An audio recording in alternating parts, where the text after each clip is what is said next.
এই বিজেপি ঘেঁষা, বিজেপি করেন, মানে বিজেপি করেন মিনস আমি বলতে চাইছি যে বিজেপির প্রতি ওনার দুর্বলতা, এবং ওনার ঘরের লোককে উনি বিজেপি সভাপতি করিয়েছেন যাতে ওনার মসৃণতা অব্যাহত থাকে।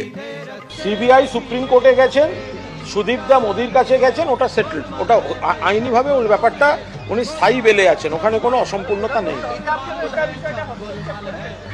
তো বিজেপি নিজের পোষ্যপুত্রদের বাঁচাবে না, কি আশ্চর্য। যেখানে বিজেপির দুটো প্রার্থী, একটা পদ্মফুল সিম্বলে দাঁড়াবে আর একটা জোড়াফুল সিম্বলে দাঁড়াবে। উত্তর কলকাতা, হ্যাঁ, সুদীপ ব্যানার্জি তো বিজেপির লোক।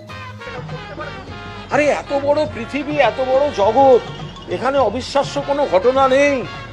তার মানুষ সুদীপ বন্দ্যোপাধ্যায় যদি প্রার্থী হন, তাহলে বিজেপিকে হারাতে গেলে বিজেপিকেও হারাতে হবে। বিজেপিকে হারাতে যদি কেউ ভাবেন সুদীপ বন্দ্যোপাধ্যায় বিজেপির বিরোধী, তাহলে সেটা ভুল। সুদীপ বন্দ্যোপাধ্যায়ও বিজেপি, তাহলে বিজেপিকে হারাতে গেলে অন্য কিছু ভাবতে হবে।